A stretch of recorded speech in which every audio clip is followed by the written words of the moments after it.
Independent thoughts, independent life. This is Chad Benson. The head of the GSA yesterday unlocked the mechanisms for there to be a formal transition of power, recognizing your status right now.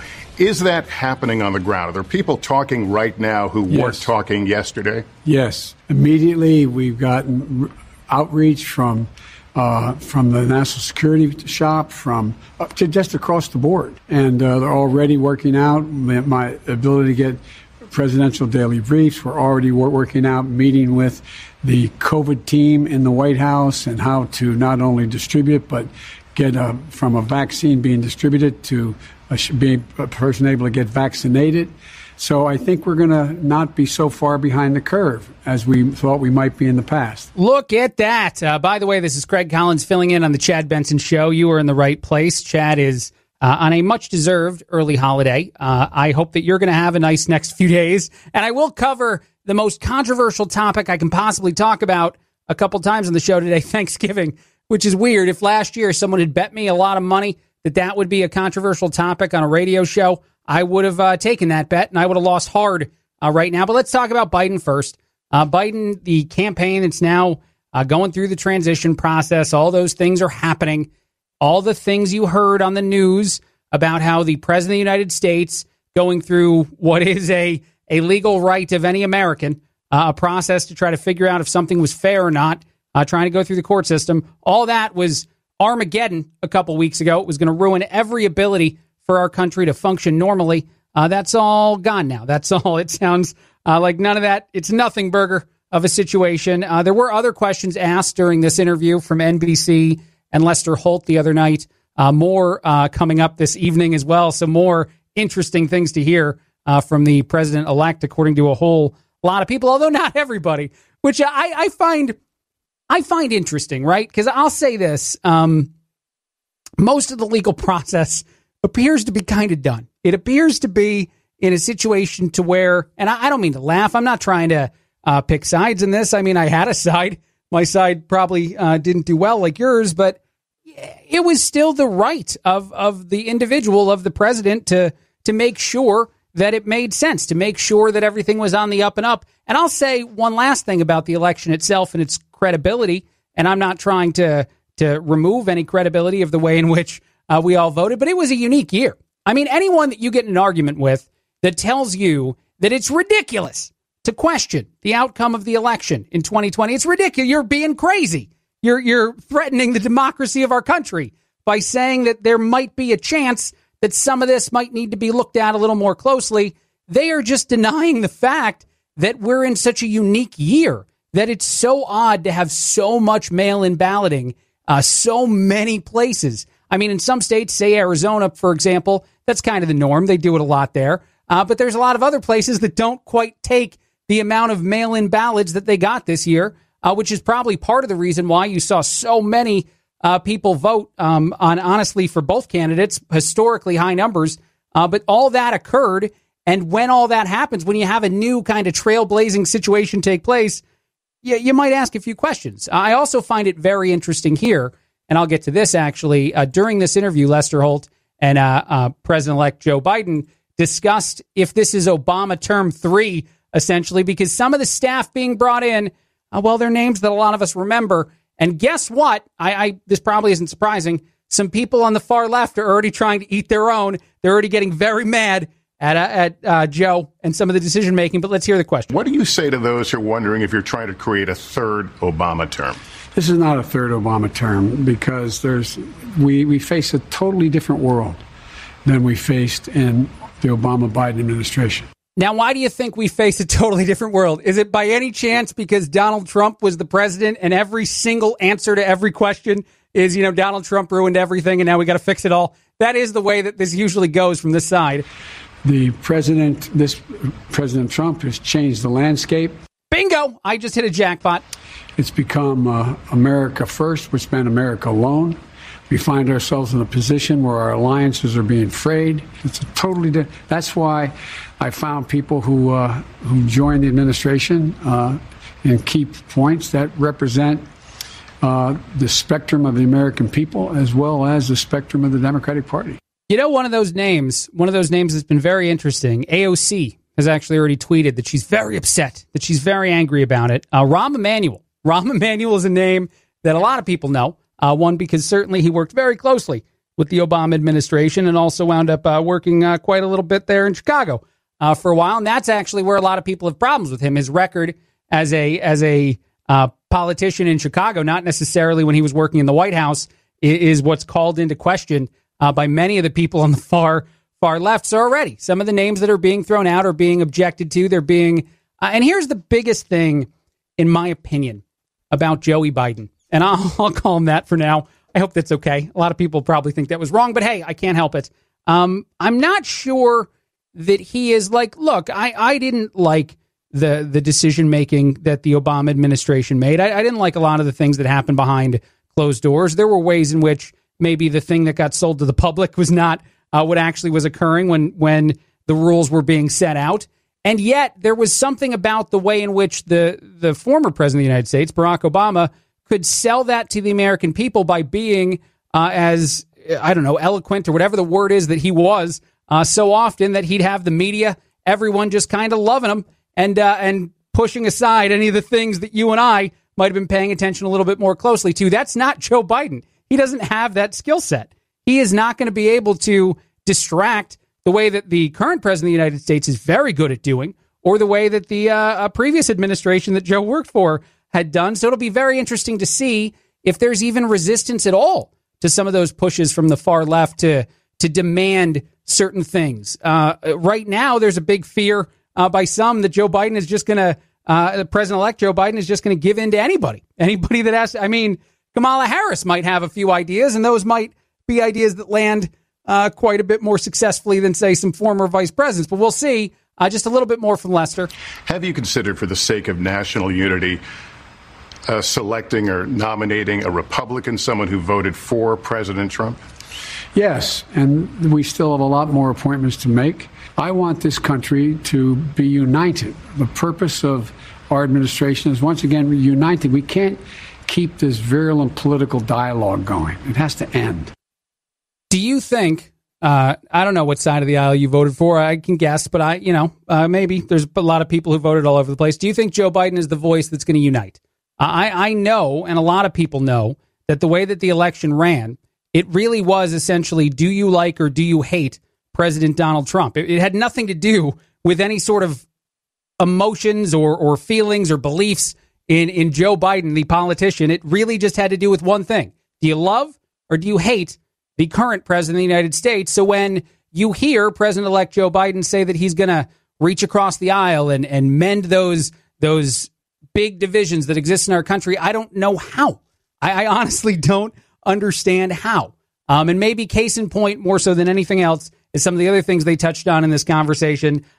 Investigating the current president of the United States is something they touched on. There's a lot of things to get to throughout. And I do have to talk about one of the most controversial topics that exists right now, Thanksgiving.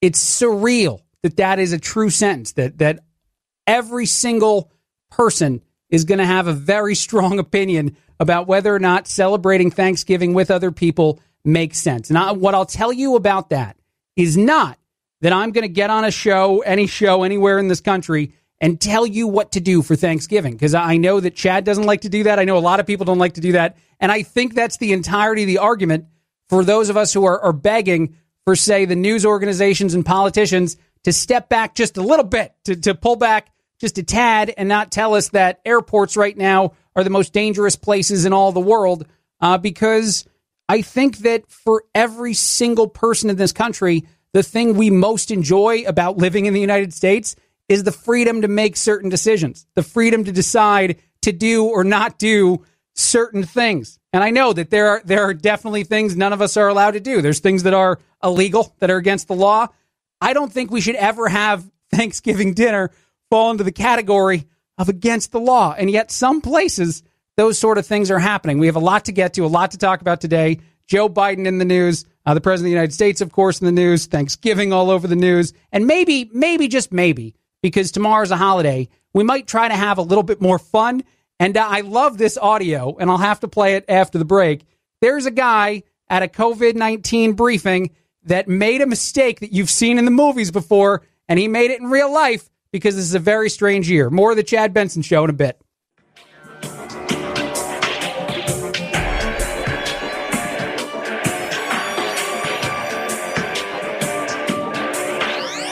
Warning, no snowflake zone. Uninformed opinions are in danger of melting. The Chad Benson Show. How is it the most the most controversial topic of the year, or at least of right now, to talk about whether or not you want to go see maybe a small amount of family members for Thanksgiving? And honestly, I want to say, as I try to dive into this topic as fairly as possible, that I'm not a person that's going to deny the seriousness of COVID-19. That doesn't make sense to me either.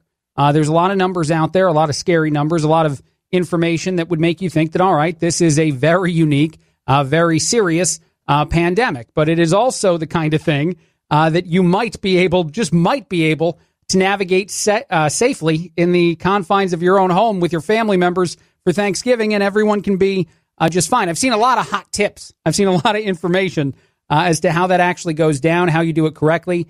And if you are someone who's immunocompromised, if you're someone who has a pre-existing condition that makes you at high risk, if you're someone who, say, your grandma, grandpa, you're elderly, you're not in the best of health anyway, then there's a ton of reasons for individuals to skip a meal like that. And there's also a ton of reasons for a lot of people in our country to decide to go ahead and meet with other people. And I think the biggest problem in all of this is not whether or not you and I can sit here and chat about should you go, should you not go. It's the fact that the governments throughout our country right now feel that it's their decision as to whether or not you should have a Thanksgiving celebration. It's their call. They want to be involved in that part of the process. And that's where you start to wonder if the conversation that we're having is the same as the people who you disagree with, or if they're hearing something you're not saying.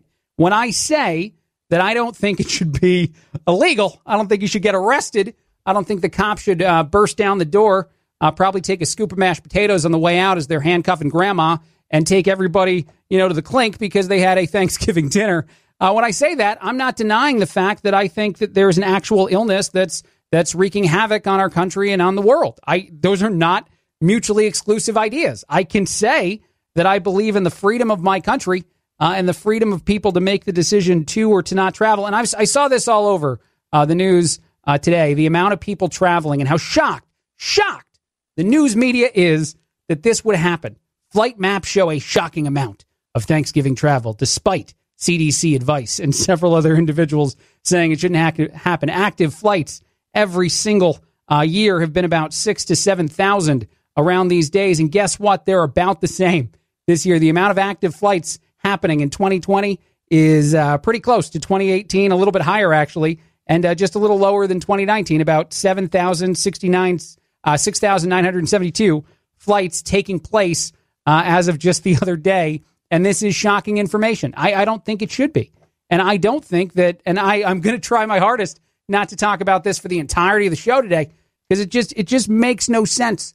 And I hope you agree. I don't know if you agree. You can tweet at us, tweet at the Chad Benson Show, say that Craig Collins guy, who this is me, it's not Chad, in today saying this, is crazy. He's wacky because he seems to think that you as an American human being deserve the privilege of making some decisions about the things you decide to do with the freedoms that exist in our country.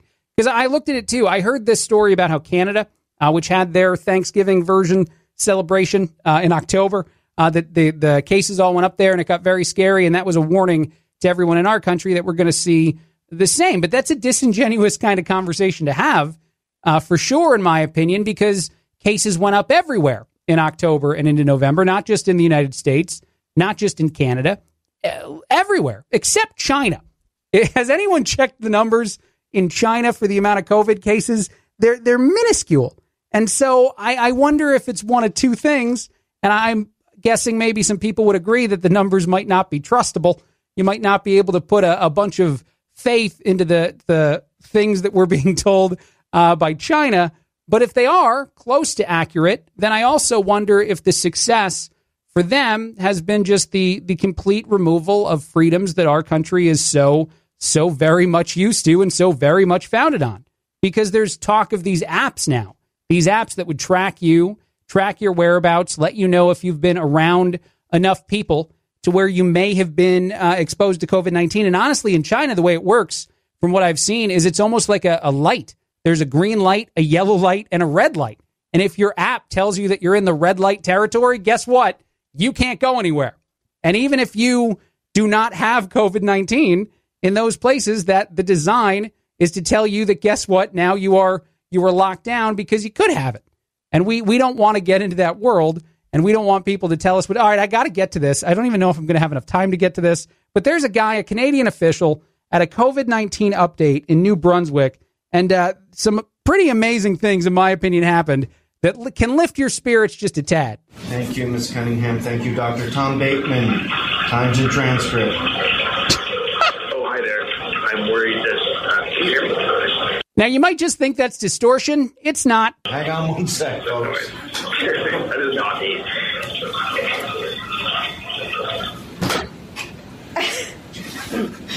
Everybody, please mute your microphones. Yeah, there's a guy at the COVID-19 update that he hit the restroom and he forgot to mute the old microphone, and then that happened all over the television or whatever. I forget what they were broadcasting on there, but that is to me just that's so human. It's so, and I love the fact that everybody laughs when you can finally tell that it's not distortion, but a guy that had to do with things. Everybody, please mute your microphones. That is the year we're all having, right? That guy, whoever it is, I haven't seen the name of the official, is probably going to be able to just ignore that, get over that pretty easily because, this is not the first experience like this. There's been a lot of talk of how these Zoom conferences are going as far as schools are concerned, a lot of things, and somebody that just kind of forgot. Although I don't know why, and this is the biggest question I have, and bad news reporting, it's not in here, why you bring the computer with you if that's what you're doing. It's my question. I don't think it's going to get answered today. Chad Benson Show, Craig Collins filling in.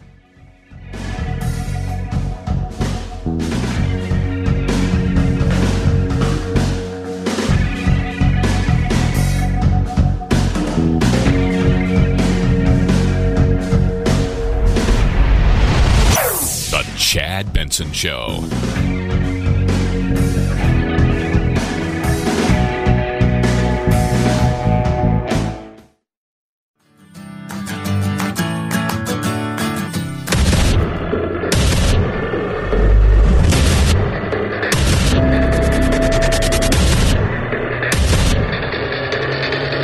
Independent thoughts, independent life. This is Chad Benson. This is the Chad Benson Show.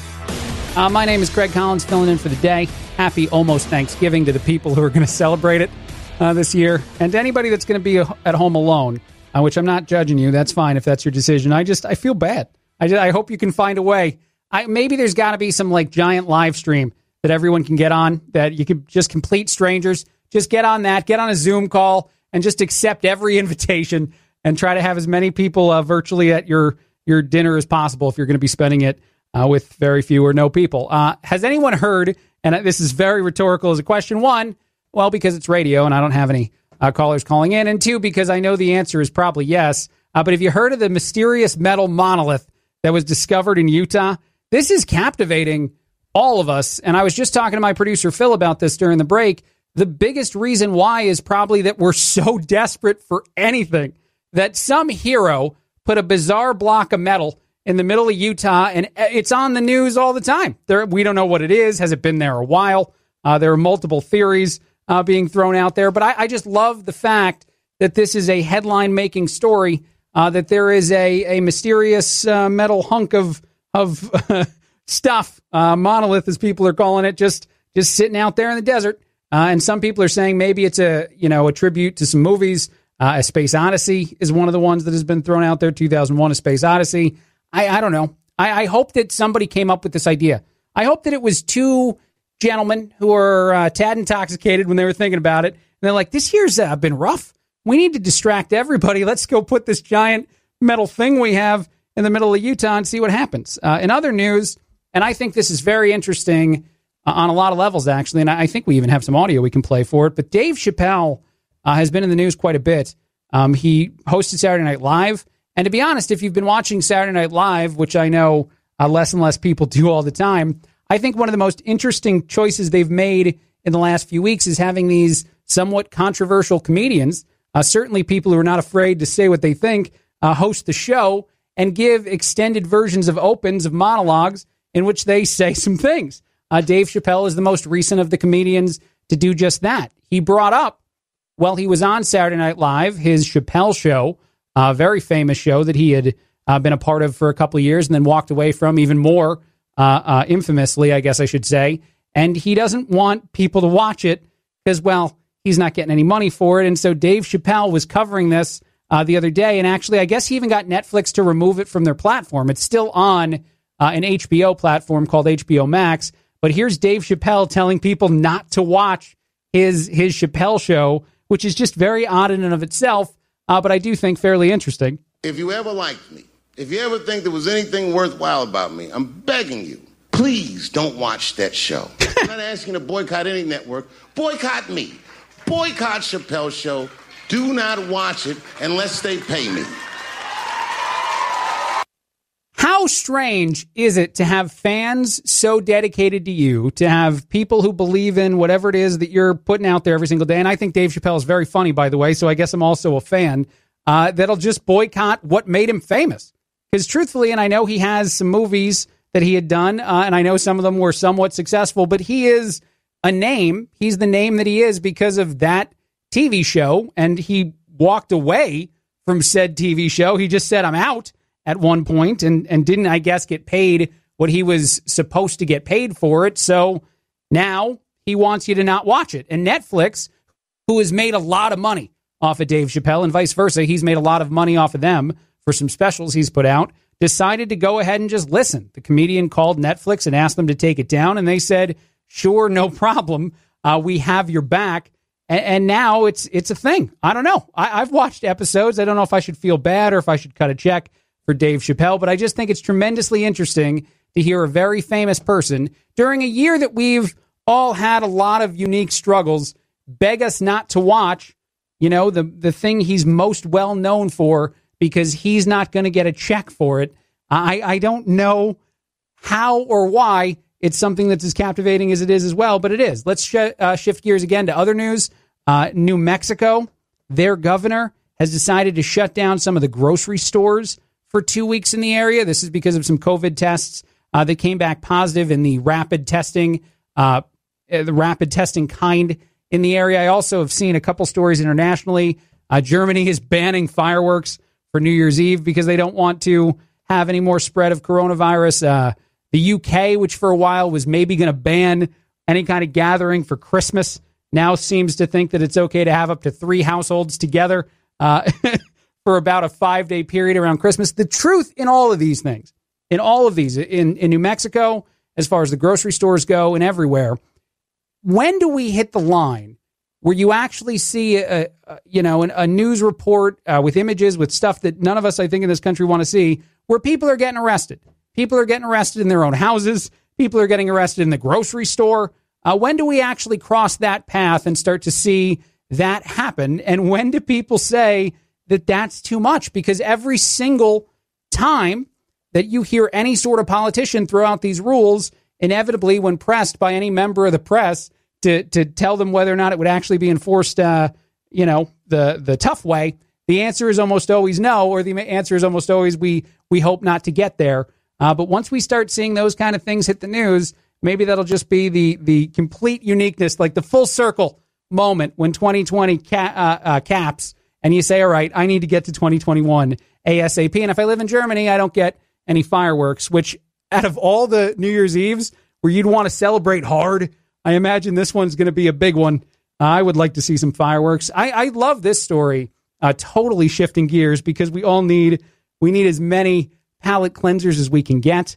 There is a Michelin star restaurant that decided that it wanted to still serve people in the community. It wanted to still get its food into your belly, but it wanted to do it as safely as it possibly could. So what did this restaurant do? They rented a Ferris wheel.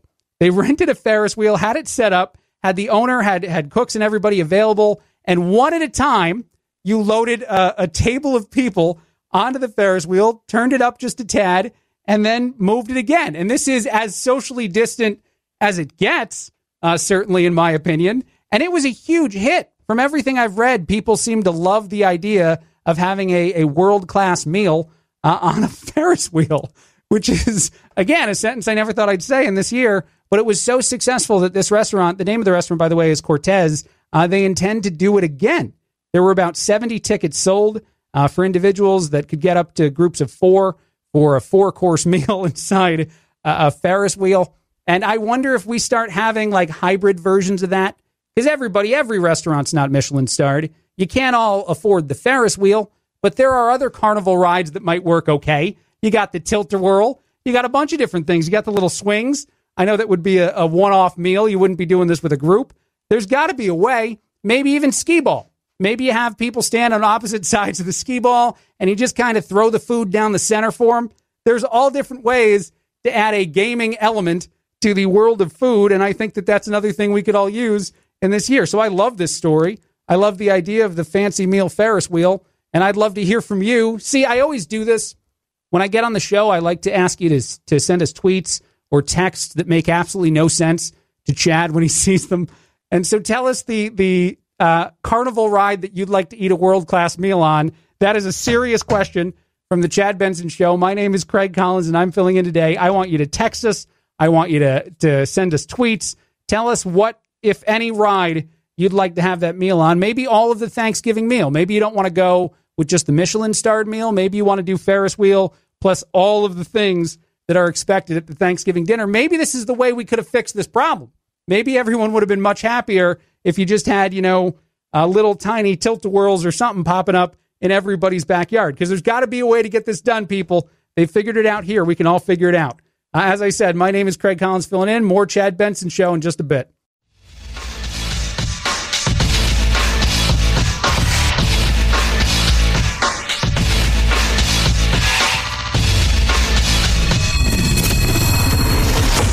The Chad Benson Show, where we reach across the aisle and occasionally poke someone in the eye.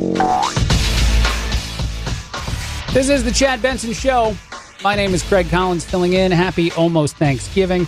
Apparently the big hit at Thanksgiving dinner, if you're going to have it, or maybe you're going to do this alone, which makes me even happier about this recommendation from food52.com, is a box of wine. They said that this is the best bet this year and maybe beyond this year as far as the best way to share in the beverages. And I can't imagine the beverage sales that are going to be a part of this year's Thanksgiving, because if you are going, and if you do have any sort of reservations but have decided that seeing your family is valuable enough to you, I would imagine that a lot of people, if you can, are probably going to have just a couple drinks. But this article says that people will joke and make fun of boxed wine from time to time, the cardboard Bordeaux's of the world, that they might just be for the college party. But no. They're getting far more sophisticated, one. And two, they're just very, very easy to share. However, depending on the news organization you're watching and how it says that you have to be very selective about the way in which you go up and get your meal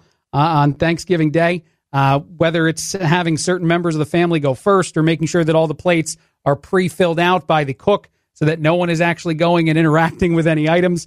The box of wine may not be the move, but they are saying in this article at least that it to them makes more sense than any other kind of alcoholic decision-making. So I ask you, if you are going to be imbibing this year, and go ahead, tweet at us, send us text, tell us however you want to, are you going to be hitting the box of wine?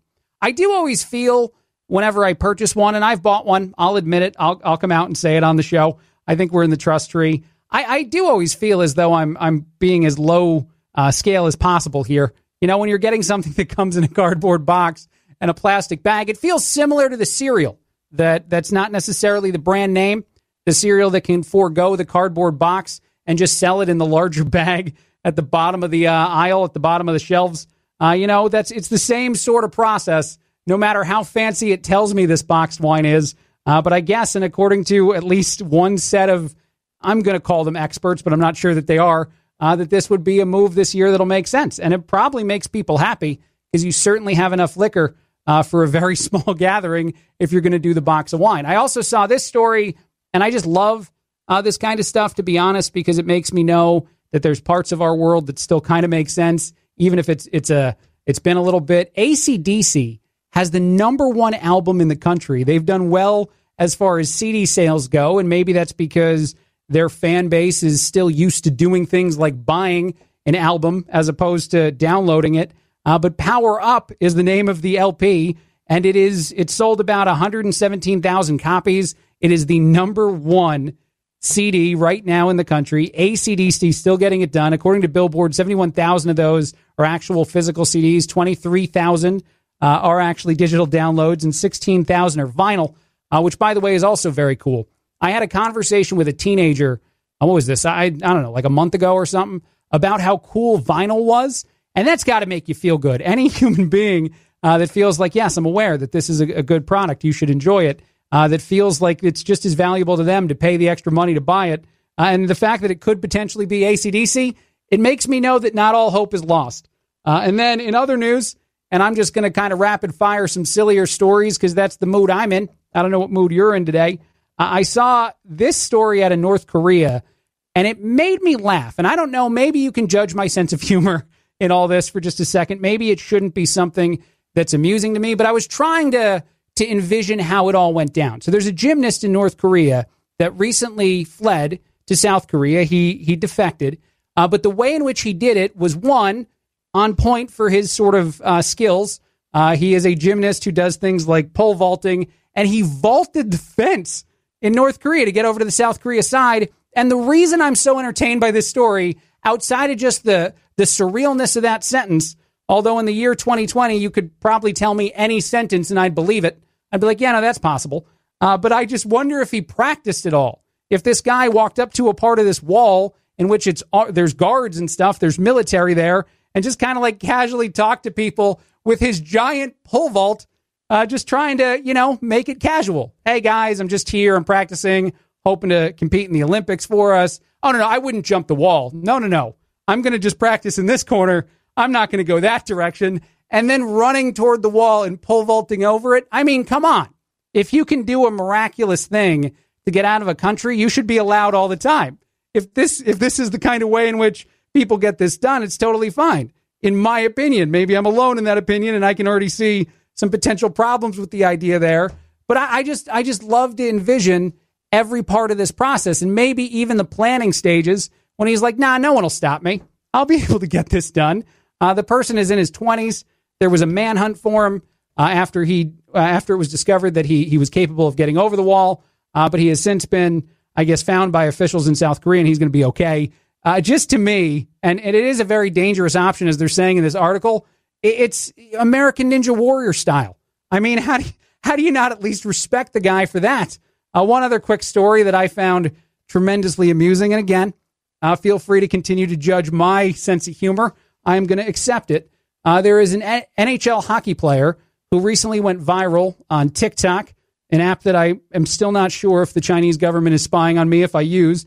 But there's a professional hockey player who decided to give a little bit of a silly dance at a wedding. I think that he was probably the best man, he knows the bride very well, I assume.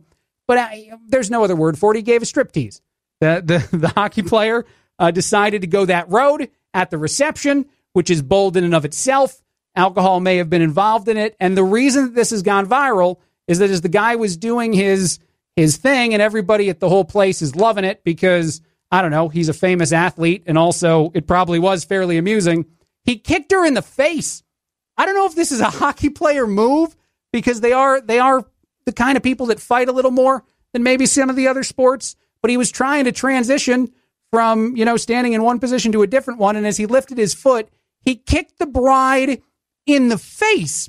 How do you ever live that down with your friends, with her? It didn't seem like it was that bad. She seemed to be laughing, although, again, that is actually the 2020 story for that bride. How did the year 2020 go for you? Well, it was terrible, like everyone else, and then at my wedding reception, someone kicked me in the face.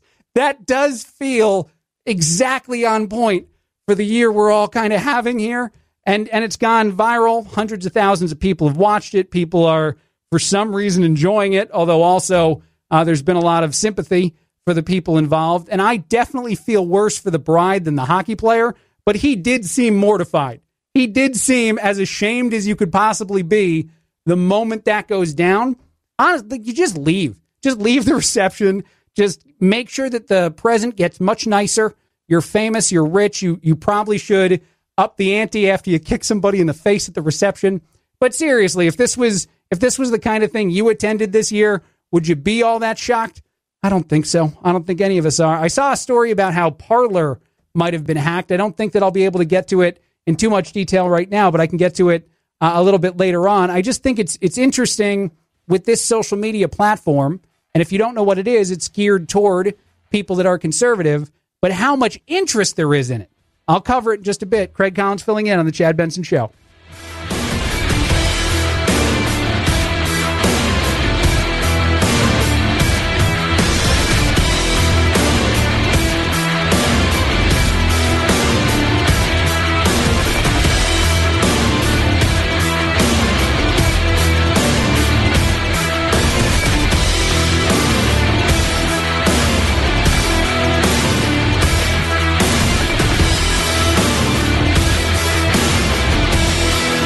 This is the Chad Benson Show.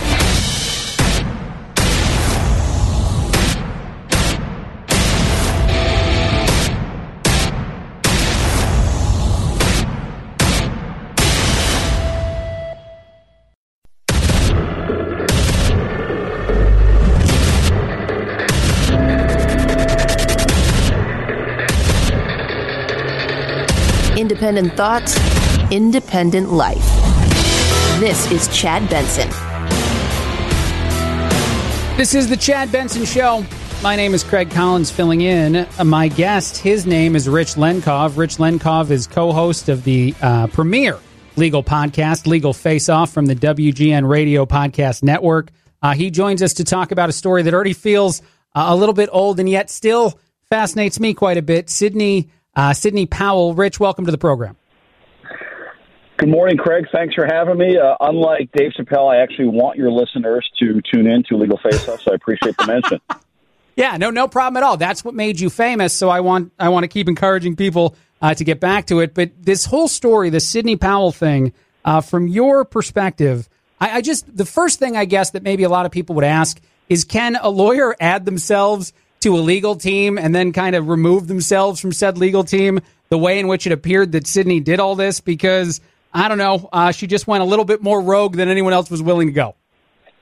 Yeah, I mean, listen, when your statements are crazy enough to throw you off Trump's current legal team, you know that, you're in uncharted territory because, I mean, regardless of what side of this you're on, it is a bit of a legal stretch. And, what we talked about yesterday on our show extensively with multiple guests, including Mark Aronchik, who argued the case against Giuliani in Pennsylvania, was how is it possible for the president, the sitting president, who's putting forth some pretty novel legal arguments, to not have a more stellar legal team?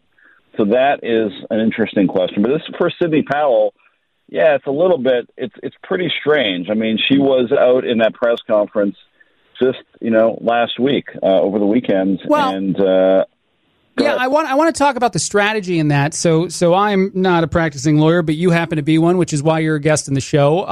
A lot of people that defended her would say that if you had proof of the things that she was saying happened, which would have been, would still be, if proof is ever demonstrated, the biggest conspiracy in the history of our country, at least from a political standpoint, this would be just surreal to watch play out. And I know a lot of people still think that it could be possible. And if it is, we don't have any proof yet. Is it an odd strategy as a lawyer to mention how certain you are of something and also how unwilling you are to prove it? Because as many people said, and I don't even think she did, that obviously all that proof would only come out in a courtroom. Is that a typical strategy you see while practicing law? Well, if it's going to come out in a courtroom, I don't know, maybe at some point you want to actually put it forth in a courtroom. I mean, they've had a couple of dozen opportunities to present these legal, these cases and evidence, And in almost every case around the country in various jurisdictions, multiple judges have dismissed the case summarily. And not just summarily, but, in pretty strong terms that you don't always see from a federal judge. So, listen, here's the point. You could say whatever you want at the driveway of a landscaping company or, outside the courtroom or on Twitter, but you have to prove it, right? I mean, when you go into court as lawyers, it's not, it doesn't take a legal analyst to know that you've got to put forth at least some evidence. Now, listen, you don't need to prove, every element of your case in the initial stages, but all you have to show the judge is that there is some chance that a trier of fact, including a jury, would find in your favor. That's the baseline that you have to show to get the case moving forward. And Sidney Powell, when she was a member of the legal team, was saying that she had it, as is the current team, but didn't put it forth at in these hearings. So it's not worth very much just to talk about it, obviously. What could have been the expectation, though, I guess, if you had to give her the benefit of the doubt that she was doing something she thought had strategy behind it? What is the goal if you're going to go on television and broadcast a strategy that you're obviously not going to actually have play out in a courtroom if you don't have? And who knows? I mean, I'm still going to give, this is just because I'm insane, Rich, but I'm still going to give the 0.001% chance that we find out all this is true somehow, because it's 2020 and nothing would shock me. But for the most part, it seems that this is all obviously very much just fabricated. Like, it doesn't make any sense to me to go that road knowing that at the end of the day, it's not going to work out for you, because you do have to present, as you said, proof at some point. I don't comprehend her. Well, I think the strategy is, and I don't want to, upset your audience or anyone, because I'm apolitical on these issues. I'm just trying to, do my job as a legal analyst objectively. But I do think that there is a segment of Trump supporters who, again, believe that the judiciary and the media and, a lot of folks in the electoral process are involved in the conspiracy. So I don't think Sidney Powell cares too much that there isn't a nexus between evidentiary standards, what she has to prove in court, and what she says in a press conference. So I think that her strategy is consistent with what we've seen with, some other members of the legal team, which is treat it like a press conference. In fact, yesterday, again, when we talked to the attorney who represented the state of Pennsylvania against Trump, he said that Giuliani in court acted like it was a press conference, and I guess forgot, because he hasn't practiced in 30 years or represented a client in 30 years, that when the judge asks you questions, you actually have to answer like a lawyer, believe it or not. You actually have to know, for example, the standard of proof. So, maybe it is the belief that you could just handle these things like a press conference. If you have some time, Rich, I feel like you could be a valuable member of the team right now. So maybe give a call the way of the White House and see. In other news, and this was covered on your show, Legal Face Off, there may be some crazy Thanksgiving lawsuits, and I don't know if these will be, people suing other individuals for having, say, a Thanksgiving dinner, if this is going to be some sort of lawsuit against a grocery store or what have you. What are some of the crazy legal avenues that you think this Thanksgiving year will go down? Because it's just the most surreal year we're ever going to live in, I think. Yeah, I mean, we love to cover crazy holiday lawsuits on our show. There are inevitably crazy ones, and they all, Craig, I'm a defense lawyer in my day job, and I defend companies against a lot of frivolous lawsuits. So a lot of these come down to the idea that you're not taking personal responsibility as a plaintiff. So, for example, when you put a frozen turkey into a deep fryer, it'll splash and you will get burned. That is not the problem of the manufacturer of the deep fryer, right? Or the turkey producer. That is that's your responsibility. So there's a lot of those kind of cases. There was one that we covered about whether you need to copyright a turkey recipe. Who would ever think that a recipe is copyrightable? The actual story that I really took a deep dive into that wasn't as funny as it was, kind of tragic, was a case in Jupiter, Florida, about a decade ago, where a young man was invited over for Thanksgiving dinner, and he actually ended up shooting up the dinner and killing a few people. Wow. And that was a big tragedy. But the crazy part of the case was that there was competing lawsuits in the aftermath of it. He survived, and believe it or not, talking about personal responsibility, his family, the shooter's family, the murderer's family, decided to sue the family of the victims. Yes, I said that right. The murderer sued the victims. Why, Craig? because they made the mistake of inviting him over for dinner. So I can't even answer. Oh my! Think about that for a moment. That you've lost. Actually, one of the victims was a 6-year-old girl who was sleeping in her bed. Oh and my God, that's that horrific. Her family is sued by the murderer for making the mistake of inviting him over. I mean, that shows you what kind of crazy lawsuits still happen even today. So those were some of the stories we covered on our podcast yesterday. So really uplifting show you guys did right before the holiday. Right, exactly. Yeah. I also saw that you covered some fake lawyers, which I think is always something that I enjoy quite a bit, because I feel like I could practice, Rich. I feel like I can argue well enough that I could one day just jump in a courtroom and try it out. I don't know, though. Give me some of those stories. Well, yeah, you and this other woman decided that you can practice law without the small detail of actually having a license to do so. Right. She failed the bar exam a few times, and that didn't deter her. I commended her on the show of having some, how can we say it on your show? Some courage, we should say. I said it a little different way.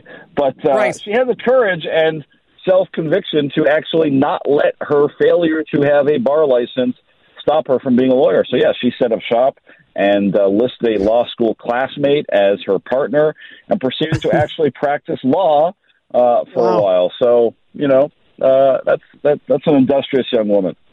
I'm most intrigued as to whether or not she won any cases, because if she won some, then it makes me feel even better about my chances. You are Rich Lenkov. Exactly. You are co-host of Legal Face Off, which you can find in the WGN Radio Podcast Network. Thank you so much, as always, for joining us, Rich. Good luck on your attempt to get onto the Trump legal team, because I do think they could use a little bit of extra help, and you sound like the right guy for the job. I'm on it, Craig. Appreciate it. Okay, there you go. This is the Chad Benson Show. My name is Craig Collins, filling in. Quick break and a lot more in just a bit.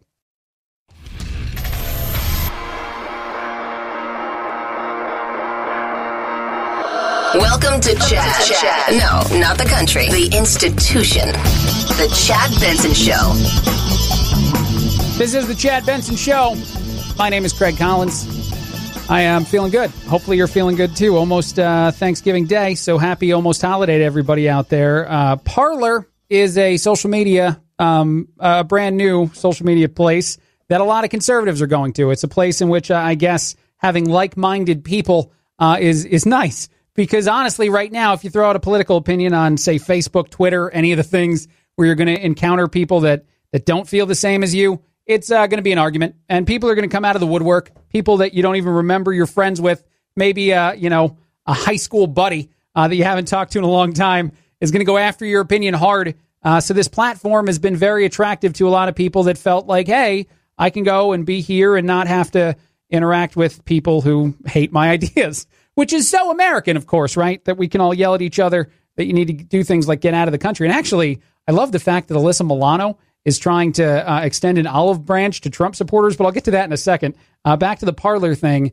There was a rumor and a lot of coverage online talking about how maybe it got hacked. Maybe a lot of the high-profile people who are using the platform, a lot of their secret messages, a lot of their private, their DMs, were going to be shared. The CEO of Parler went out and said that this is all fake. This is all just completely invented by, I don't even know if it's real media people or just the social media crazies out there. And he said that it's just because everybody's obsessed with his platform. And I will tell you that, people are talking about Parler a lot. So I don't know if this is the new road to maybe be the company that upends things like a Facebook or things like a Twitter. Just find a lot of people that agree with you on anything and launch a social media site around that point so it can be a safe place for the people. And obviously politics is one, but we can do other stuff. We can come up with all different kinds of things.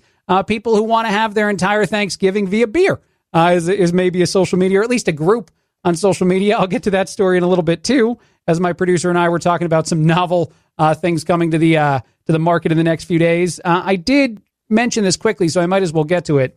Alyssa Milano had said a lot of negative things about people who support the current president of the United States. A lot of, things to the effect of, we all suck. Whoever does that is a terrible, horrible person. And the entire GOP, I think, needed to just get out. I think that was something she said at one point. And now she's trying to say, hey, my guy won this time. I'm happy with who the president is now. Can we all be friends again? Because here's the thing.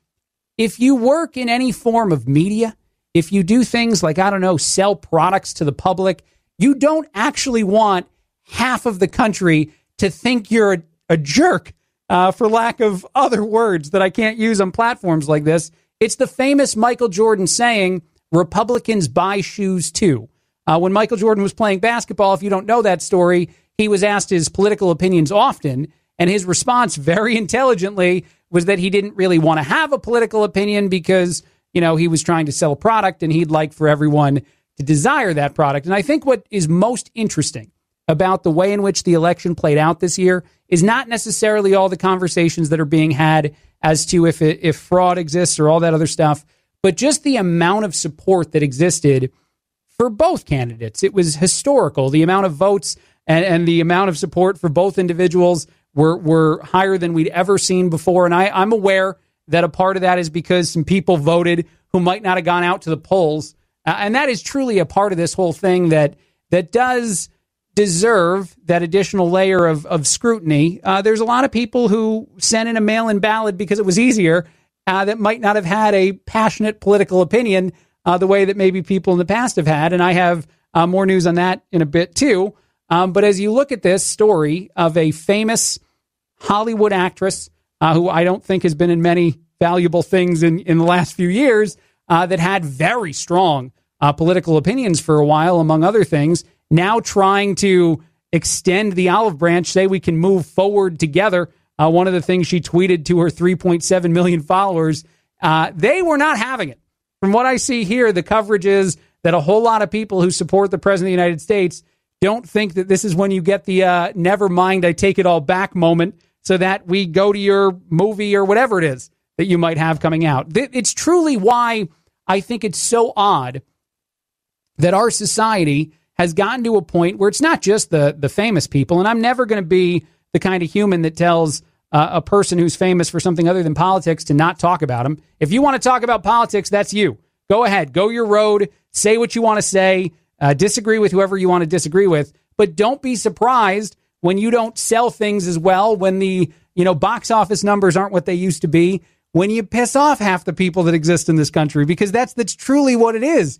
There are so many individuals on both sides of this thing that if you have a really politically minded friend, maybe even one you disagree with, the most, I think, common thing I've heard from anyone is the shock in just how many people voted for the guy you don't support, whichever guy it was, whichever team you were on. The most shocking thing, if you were being honest with yourself, and probably, well, I guess some people feel that might have been how we know that it's not as legitimate as you'd hope for this sort of thing to be, although I don't believe that. I'm also not saying that again. But the amount of support for both sides was a lot. So as we go about our days, as we maybe move on from this administration to the next one, I guess the best warning I have for those who aren't living in the political worlds day in and day out is maybe next time, if you don't want to have to get into the world where you're sending out an apology on Twitter and hoping for the best, maybe keep some of that stuff behind the closed doors. I don't know. This is just me looking out for your brand. I'm not telling you how to think. I'm just telling you what might help you out a little bit more. After the break, I want to talk about Vermont schools because there's some very interesting decisions that are going to be made as far as different questions that are going to be asked of the kids going back to school after the holiday. The governor in Vermont thinks that these are appropriate things to ask, essentially grilling the children as to whether or not they had celebrations. And I don't know if we ever want the kids to be the ones that have to get tricked into telling the truth here. I think the parents should probably be the ones that are handling those conversations, but that's just me. We'll get to it in a bit. Craig Collins filling in on The Chad Benson Show.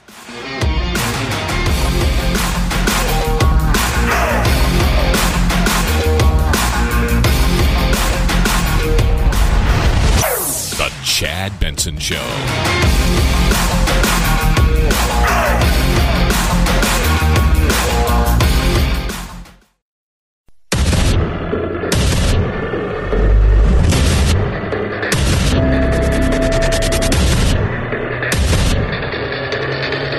Independent thoughts, independent life.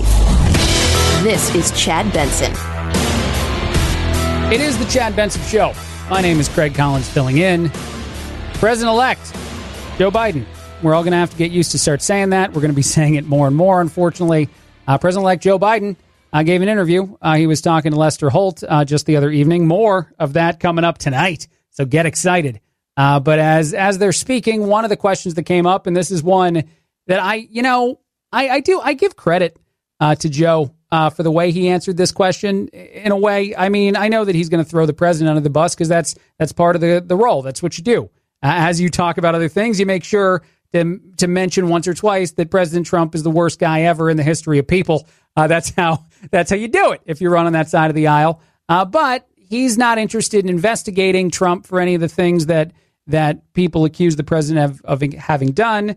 And this is the way in which that sounded. And I do give credit to Joe for deciding that he would want to be less than involved in this process. I will not do what this president does and use the Justice Department as my vehicle to insist that something happened. There are a number of investigations that I've read about that are at a state level. There's nothing at all I can or cannot do about that. But I'm focused on getting the American public back at a place where they have some certainty, some surety, some knowledge that they can make it. The middle class and the working class people are being crushed. That's my focus.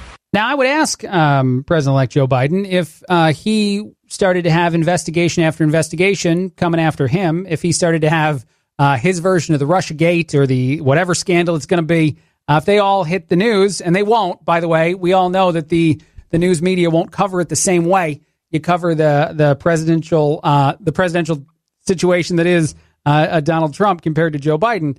But if that started to happen, would you get a little more involved? How much of it is a byproduct of a system that felt like both sides were at odds as far as the actions that the current president of the United States took, in all those avenues that he went down?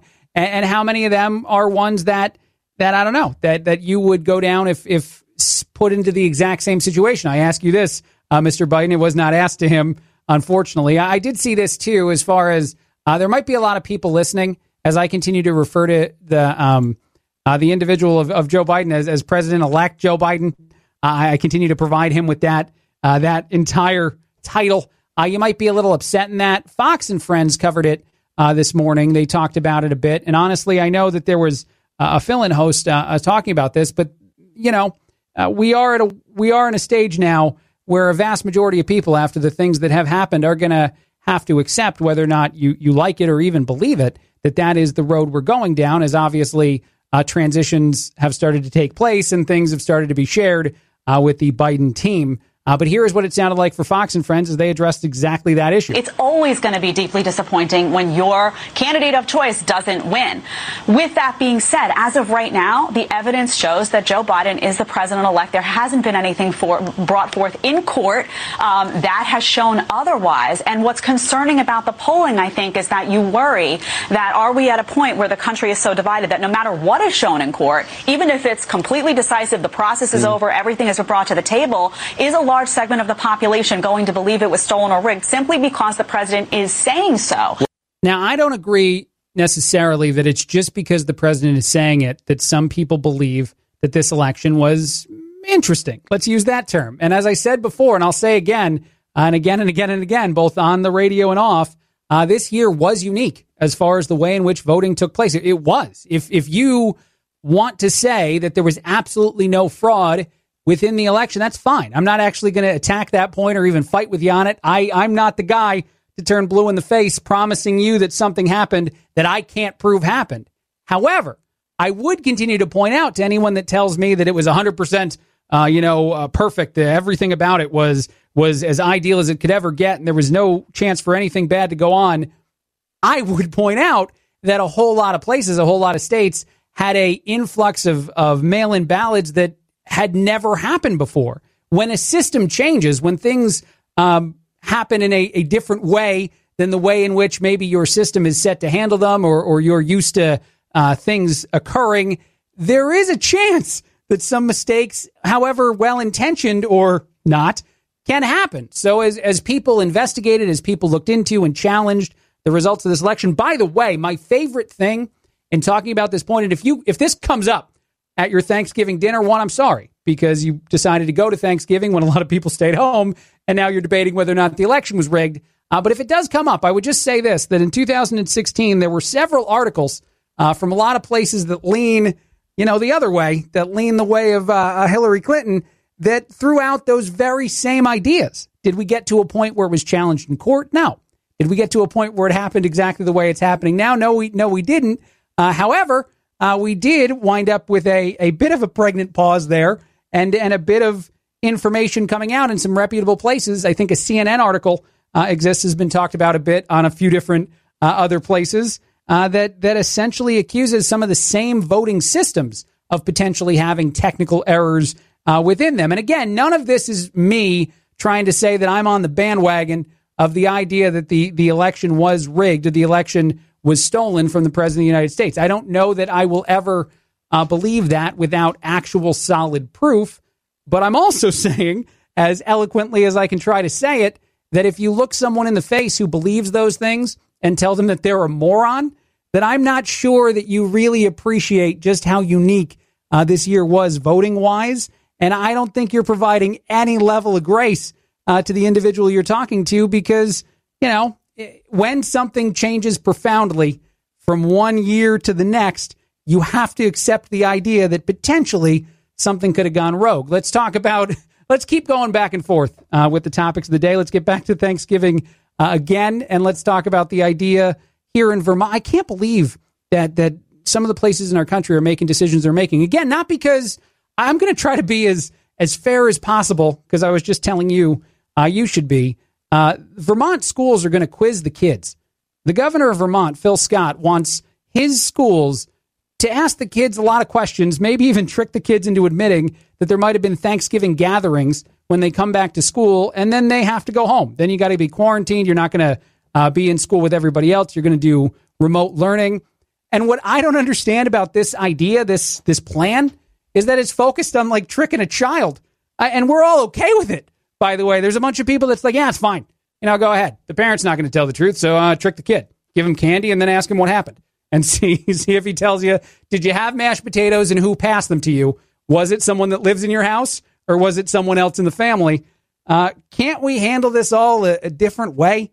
Can't we have a society that accepts a lot of things all at once, that accepts the idea that coronavirus is a unique challenge, a unique health challenge that needs to be addressed, and at the same time, not have a plan for a school to try to quiz all its kids into sending them home? And by the way, like if you're the parents of a kid and you don't want to admit it, you feel like you're entitled to have Thanksgiving and not have to report it back to the school. I don't know how that goes for the kid. I don't know if the kid fails in lying for mom and dad or for the family and then gets sent home. Like, do they get in trouble? There's so many aspects of this that it just doesn't make sense. There are challenges that we have to face as a society, and this year more so than ever, and we have to face it in unique ways. But you always think that there's like a line. There's a thing in our country that we can't do that, even though some people would argue makes sense, it just feels like it's too invasive, like freedoms are being taken away. And granted, asking a kid a few tough questions is not exactly that, but say arresting some people or at least threatening people with legal action for having a Thanksgiving party, that definitely feels more aligned with something I never thought I'd see this country do. Doctors are saying, this is good news. I'm just doing good news segment after good news segment here. Doctors are saying that the CDC needs to do a better job of warning people that the COVID vaccines that are very promising, there are 3, I think, right now that all are very promising, 95% success for some of them, odds of them being available quicker than maybe anyone ever anticipated. By the way, something that may need to be credited to the current president of the United States. Even if you hate the guy, you might need to give him some credit for the amount of tape that he cut through to make that possible. But the doctors are saying the CDC needs to do a better job of informing the public that the side effects of a COVID vaccine are not exactly, quote, a walk in the park. You will have somewhat of a reaction to them, including pain, muscle pain, chills, headaches, all kinds of things. This might subside within a day or two and certainly not be the challenge that is COVID-19. when you get it in a serious way. But the vaccine itself may actually have a little bit of fallout. And as I saw that, it just reminded me of another story that I love that's in the news recently, because I think that after I hear that, after I see that on TV, or, even I guess I just told you about it if you didn't know, my first reaction is like, is it ever going to end? Is any part of this year ever going to get easy? And then I see this story about Scream, or justscream.baby, which is a website in which you can go ahead and find a phone number. And I'll go ahead and give you that phone number, actually. It's 561-567-8431. And you just scream into the phone.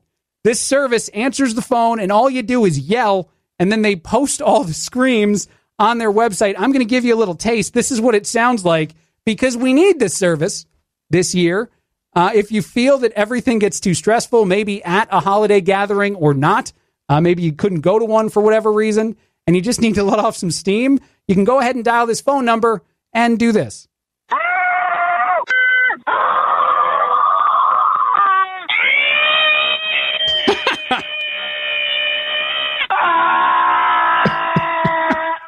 No one was injured during the screaming into the telephone. These are just people that felt like they needed to get something off their chest. They don't even say words. Like, to me, if I were to dial something like this, I would have said a lot of things that can't be played back on the radio. But this is truly just people, just as soon as the button clicks, as soon as I guess the tone plays. I haven't tried it. I really do need to try it. But go ahead, 561-567-8431. Just scream into the phone. When I tell you that the coronavirus vaccine, the promising vaccine that might help get a lot of us out of the ridiculousness that has been this year, might have side effects that are less than ideal, dial that phone number, scream. Don't do it here, although maybe tweet at us if you want to. Tweet at us or send us a text with just all screaming caps. And again, these are the things that I enjoy for Chad to discover when he gets back from vacation. I am Craig Collins filling in. A lot more in a bit. I'm going to scream into the phone during this break.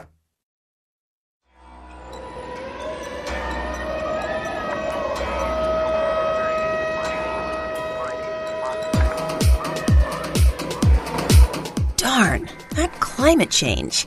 Batten down the hatches.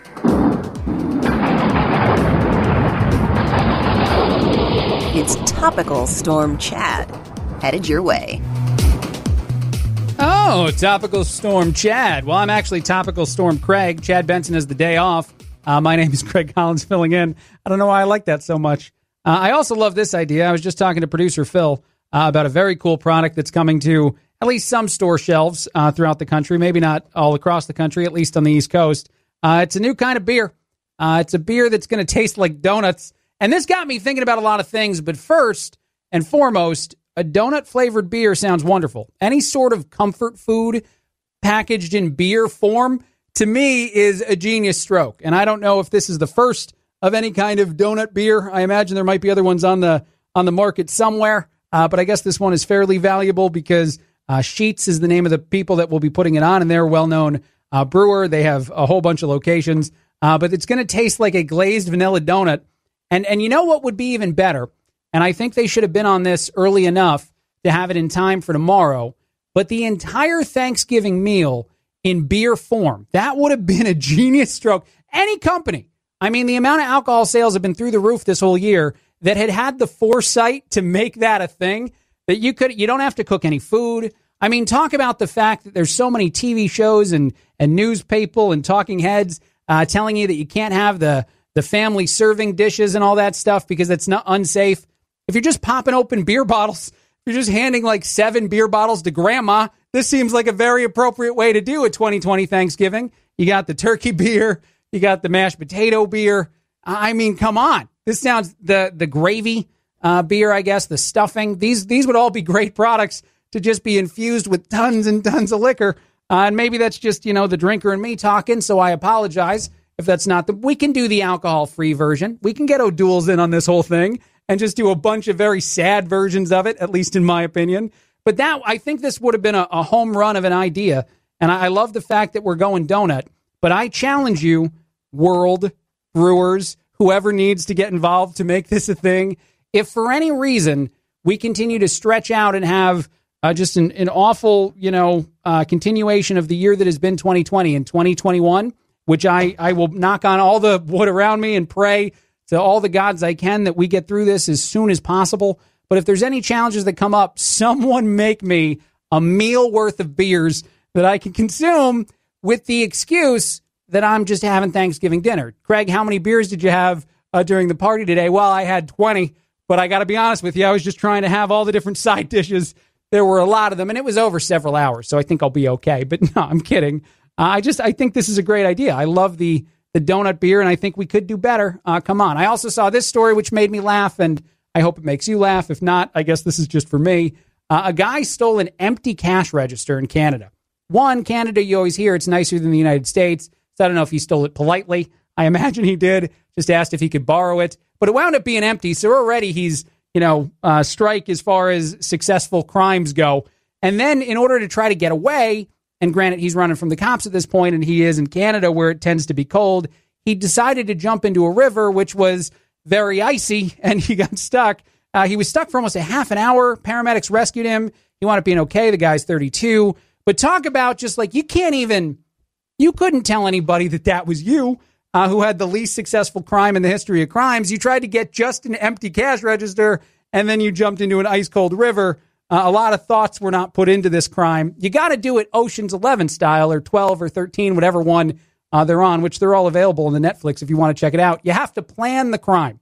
And I don't want to coach people to be better criminals. I always find myself doing that when I talk about the dumb criminal stories. But this doesn't seem to be planned well. If I'm in Canada and I'm trying to take something like a cash register, I, one, make sure there's money in it, and two, don't involve any sort of outdoor water events in the escape process because it's cold. One last story, and I don't even know if this is as amusing or just kind of shocking. Cartels out of Colombia were smuggling cocaine into our country. Do you know how they were doing it? Recently, this was recently discovered. They were convincing women to get implants into that area. You know what I'm talking about. And those implants were full of liquid cocaine. They would then remove them when they came across. And the biggest thing that I have a problem with this story, and a lot of them, I feel terrible for any victim of this, but like, how do you prevent that? I don't know if that comes up on the scanner, but if like that's where you're hiding things, I don't think there's a test for that. I'm assuming, I don't know. But I read that story and I couldn't believe it, that they recently discovered, and this was actually in working with drug enforcement in a few countries, that this is the newest move. 2020 gets weirder and weirder all the time. Craig Collins filling in. Chad Benson Show.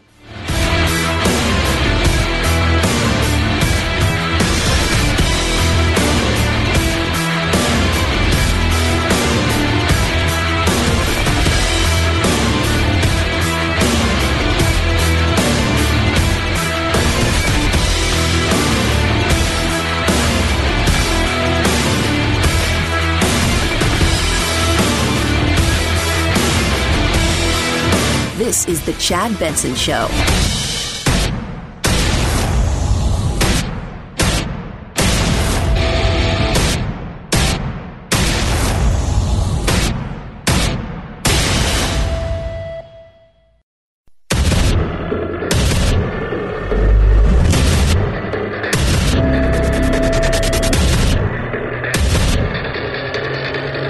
Independent thoughts, independent life. This is Chad Benson. This is the Chad Benson Show. My name is Craig Collins. Happy almost Thanksgiving, or to some Armageddon, depending on your feeling on it. I'm not going to tell you what to do. You live that life because that's the right you have in this country. But there are people who will throw out all kinds of feelings, all kinds of thoughts on it. And actually, beyond that, there's even a story about how your employer may start to require you to take a COVID test or obviously get a COVID vaccine when they become available in order to continue working. And this is something that I think we've been talking about for a little while, but there's a cafe in Washington, the state that was actually a part of this conversation, a part of this interview. There's some other places that have said that, if it's legal, which there would definitely be a challenge to whether or not it's legal to require a thing like that. But if employers could start doing it, they very well may. And I don't know how you feel about that. Tweet at us. Send us your text at The Chad Benson Show. You can follow me on Facebook, Craig Collins Show, and let me know how you feel about the idea that you'd have to take a vaccine in order to continue working your job. And just out of curiosity, I don't know if a lot of these employers, like the cafes where you can't really do the job from home if you choose not to have the vaccine, they just fire you. And also if we would see lawsuit after lawsuit in that world. There was also a conversation about the International Air Transportation Association, if I can say all that, desiring to create some technology that creates a sort of digital passport that you'd put on your phone to travel to certain areas that they have jurisdiction over. And it would also have your vaccine and your health information on it. And you wouldn't be allowed to fly in certain places or certain airlines if you didn't prove that you have been tested, that you are coronavirus free. And you know what's actually weird? I have to dovetail this for just a second. And I have audio to play of Joy Reid going crazy that I'll get to in a second too. But the test conversation confuses me like maybe very few conversations ever have, because depending on what side of the aisle you're on, your feelings about testings, they just change 100%. There's no bigger transition than me watching the news and them telling me that I shouldn't go get a test to make sure that I'm healthy to go to my Thanksgiving dinner because that's not worth it.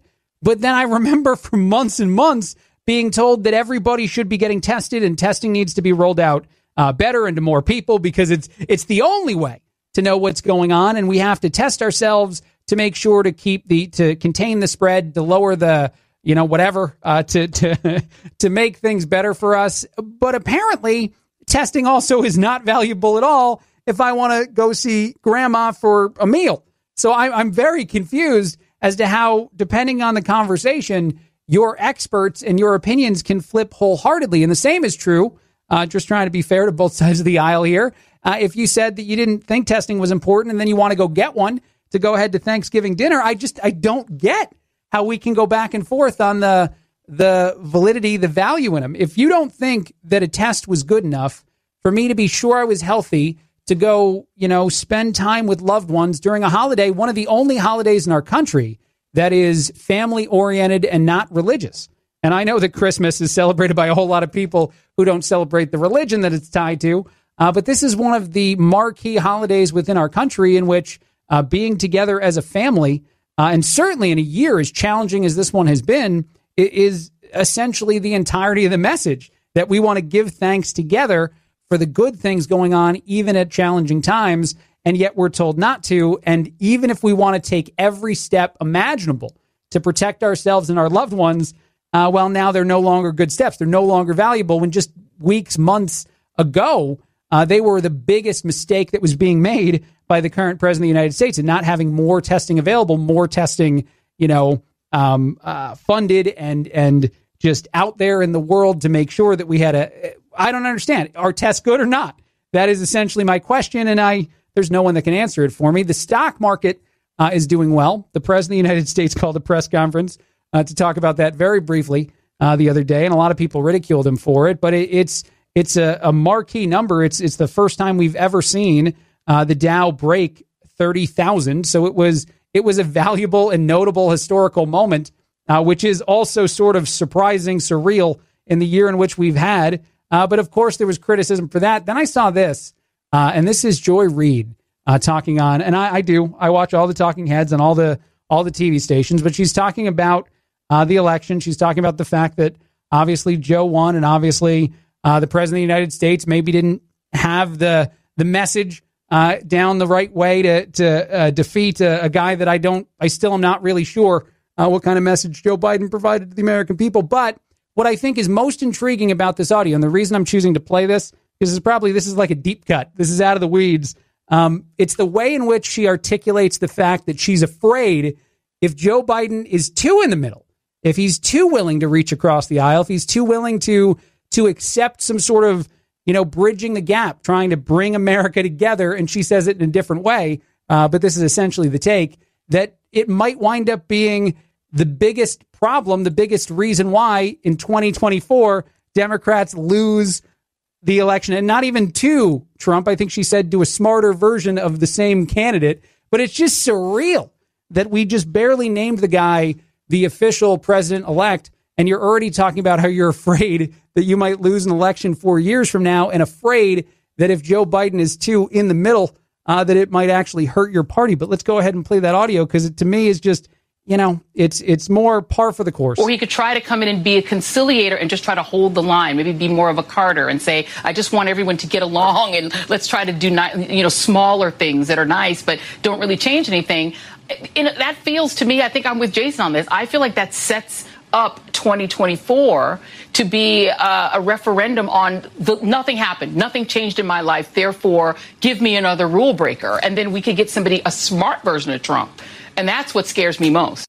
That's a talking head on a I don't know if you want to call it a news station or not. I guess it's not a news station. She's afraid.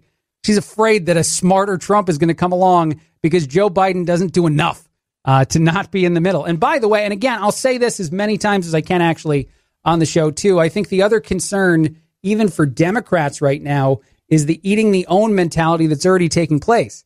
Joe Biden was asked if he would consider adding a Republican to his team, if he would actually consider doing that, someone who voted for the president, because obviously it might make his team stronger. There's conversations about whether or not it would be good if he were to lose, well, not Joe, I guess, but Democrats were to lose the Senate so that there is a checks and balances process in place, which I think is one of the things the founding fathers liked a lot about the way they designed our government. And in both of those situations, there's people that think that this is silly. But here, let's listen to Joe. He was on with Lester Holt the other day talking about this. Let's hear him say that he's willing to consider Republicans for his cabinet. And that is just, terrible, according to some.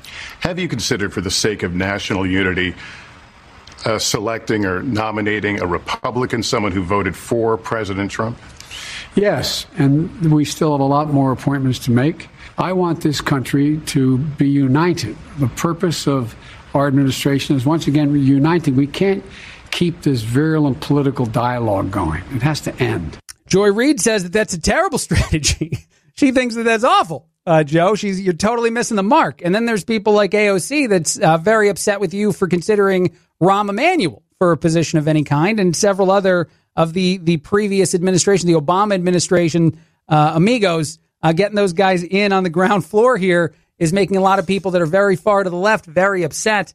And I don't know. And in the honor of Thanksgiving, in the honor of a time in which we are supposed to come together, we are supposed to reach across the table or the aisle or whatever it is and find that common ground, find a way to not argue with our loved ones over things that we may disagree on, and to find a way to just be, I believe that there must be a candidate that comes along, and it is not Joe Biden, unfortunately, in my opinion, but a candidate that comes along that truly does reach entirely across the aisle, that does things that are truly in the middle, and that candidate, not the crazy whatever you think you're worried is going to materialize, Joy Reid, but the candidate who's actually truly willing to do things without a political party that might be the most successful at a time when so many of us, so many Americans feel that is the most important characteristic of who you are as a person, whether or not you voted for the Republican or the Democratic candidate for president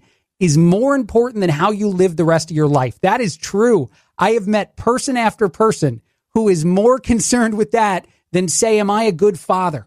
Am I a good brother, sister, son, whatever it is, am I a good employee at my job? Am I doing this or that well? They don't care.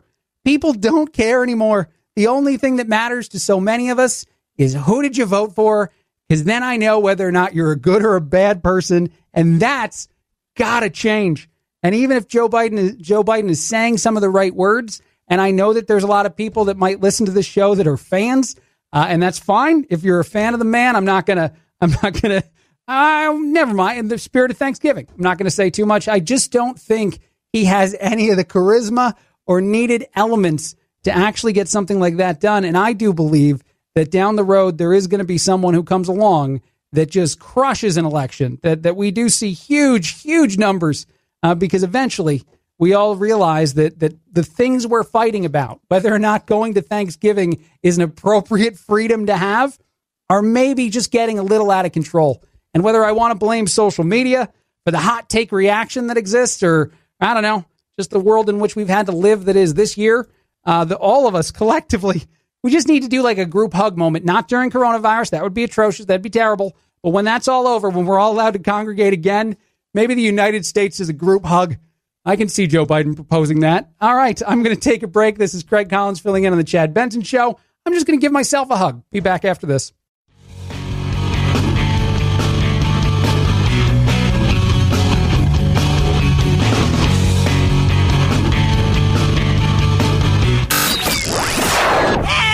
I can't take it anymore!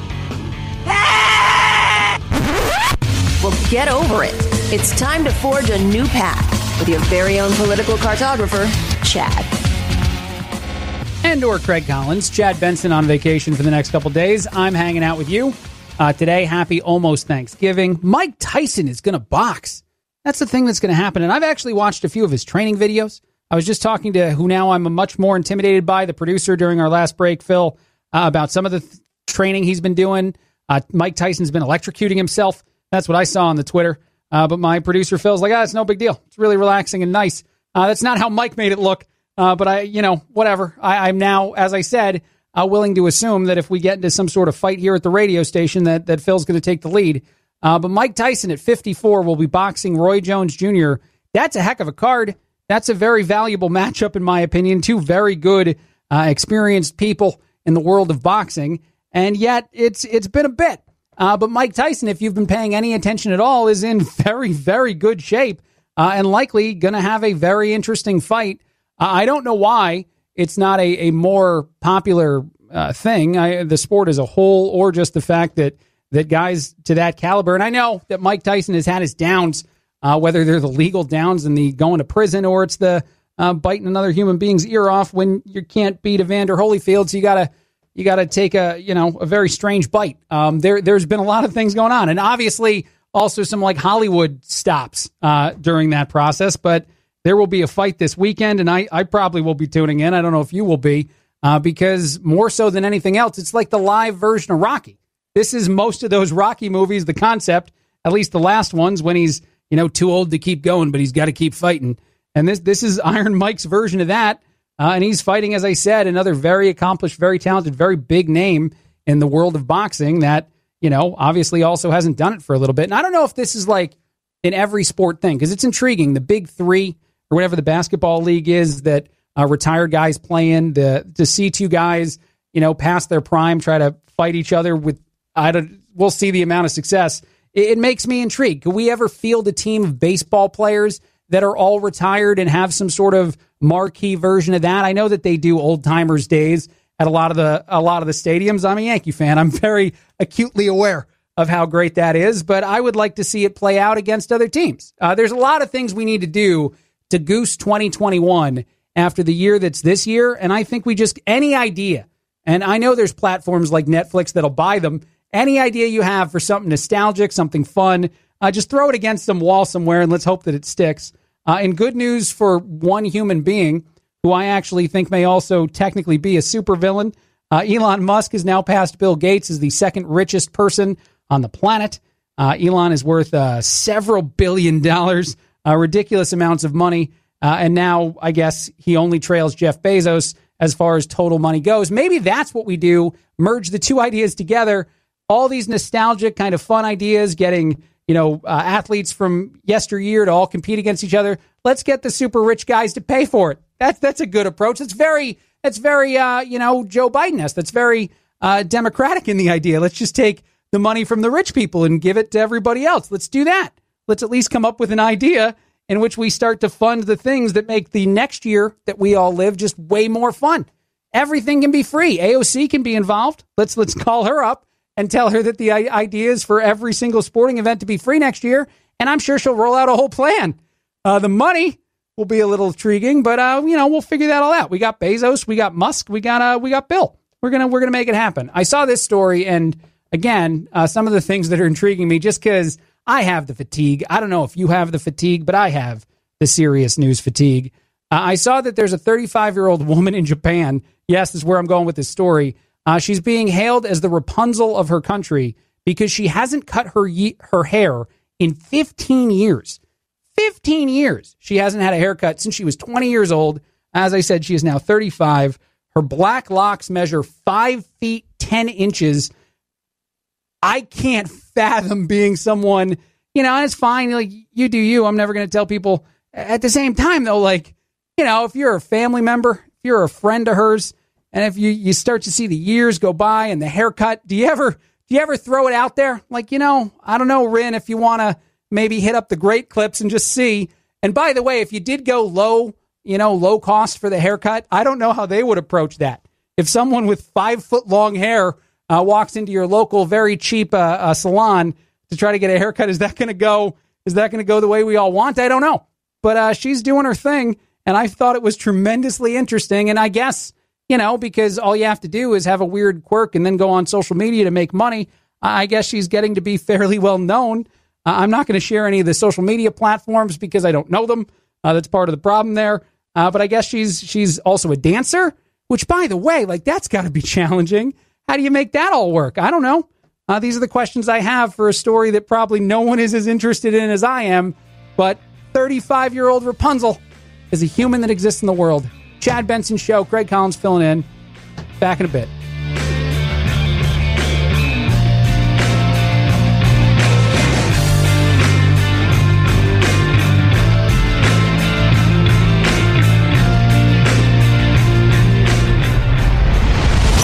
The Chad Benson Show.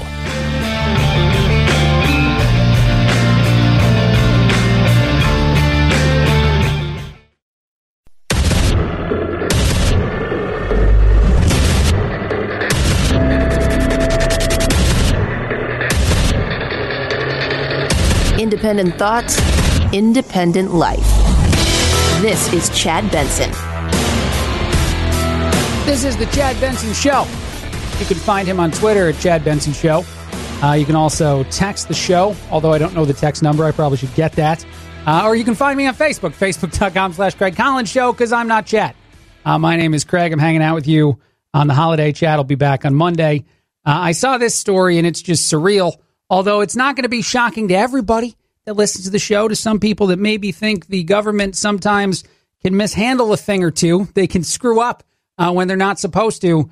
There is a crazy amount of fraud going on in the state of California as far as the unemployment payments are concerned. And this is because tons and tons, thousands of California inmates committed staggering amounts of fraud to the tune of over $100 million in benefits, about $140 million from 35,000 claims. And this is a lot of inmates in the state of California, including some fairly well-known and notorious human beings like Scott Peterson. I don't know how this was at all successful. I just don't understand. And anybody ever that questions whether or not something that's executed with the best of intentions but might have a hiccup or two in the world of the government, anytime that any of that goes down, there's some people that remember those things when we have other conversations later, when maybe we're not all seeing the same thing at the same time. But this is horrendous.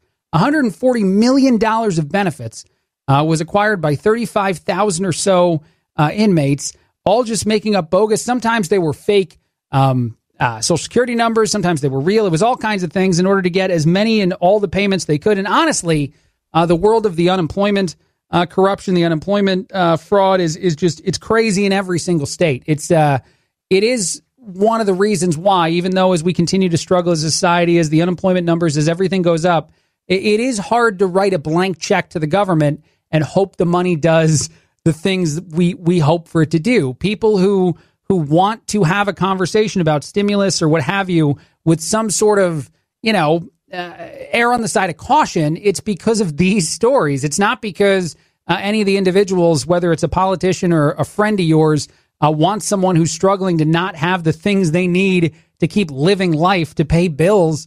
It's because the government is atrocious at doing good things, correct things, having no mistakes. Honestly, and I've had this conversation with someone before too, like the government should run more like a business. And that is at times the basis of the difference between people who land on certain sides of the aisle, is that you feel that businesses are a little bit better at handling money than the government is. And then you see a story like this and you feel like you might be a little right about that. In other news, and this is a big deal, a big story, the president is absolutely considering and has been considering for some time handing out a pardon to Michael Flynn. This would be another of the individuals who was indicted who pled guilty to lying to the FBI about connections to Russia.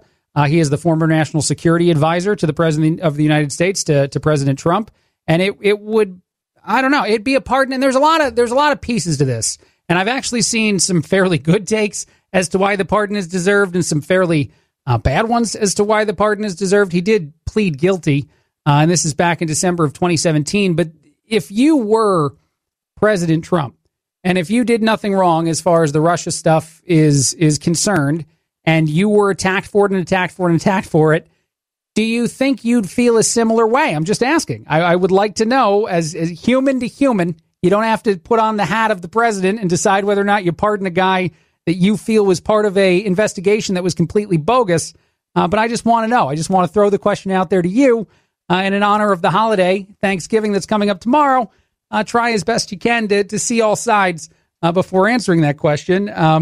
I saw this story, and I kind of contemplated whether or not I would even talk about this on the show today, because I do feel like, actually I've been doing a segment on some other radio things that I've done where it's like, this story could have waited. We didn't need it this year. We could have held on to it. Whoever wrote it, whatever journalist was involved, could have just hit the pause button and thrown it out there in a year that's maybe a little less stressful. But this story is a few different places. That there was a recent study done, and it found that some people that we would call narcissists, want to have essential jobs. They want to be essential workers because they are, quote, thrilled in the idea of being a hero. There are some individuals who might seek out roles like working at a grocery store or any sort of place that is a need place sort of thing, because they want the praise that might come with those sort of roles. And this comes from research from the Ohio State University. I don't totally know why we got to vilify people that are doing these jobs, though. I got to be honest. If that's what motivates you, whatever it is that motivates you to go out and do a thing that maybe some people don't want to do, I'm fine with that. It's fine. But there's the thrill of being a hero, which attracts apparently quite a few narcissists. This has all been put out on social media. There's a lot of people reacting to it in that world. And obviously those involved who would fall into the category that this research discovered are looking for praise. They're looking for, all kinds of different reactions to the things they're doing. And yet at the same time, I need people to do these jobs. You need people to do these jobs. So is it all that bad? I don't know. I ask you that. YouTube has suspended a page for the One America News Network. This is because they are too biased on the team that is the President of the United States. They are a pro-Trump organization, and they've been slapped with a temporary suspension of their content. When I say that, and I pause because I just, and I'm sure, like so many other stories, and I'm just getting strapped. I'm going to have to switch to something light after this because I don't think I can take any more of these. But I know that there have to be as many, if not more, products that are just as much leaning the other way. I mean, I can think of one that's on regular old cable TV, and yet they don't get slapped. They don't get temporarily banned for this kind of stuff. And I know that a couple of the news organizations have been jumping on the bandwagon of believing, like the president does, that the election was more fraudulent than we've been able to prove so far. And that might be what emboldens some of these places like YouTube to do things like suspend. But there's even conversations now about Twitter potentially banning Donald Trump when he's no longer President Donald Trump, when he is just a private citizen Donald Trump or celebrity Donald Trump, banning him from their platform. Would that be the oddest? That would probably be the oddest social media story that could possibly happen. It wouldn't be the oddest news story because we've all lived through this year. But honestly, if it did happen, if they did ban a former president of the United States from their platform because, I don't know, they think he's a horrible, terrible person or whatever it is they think.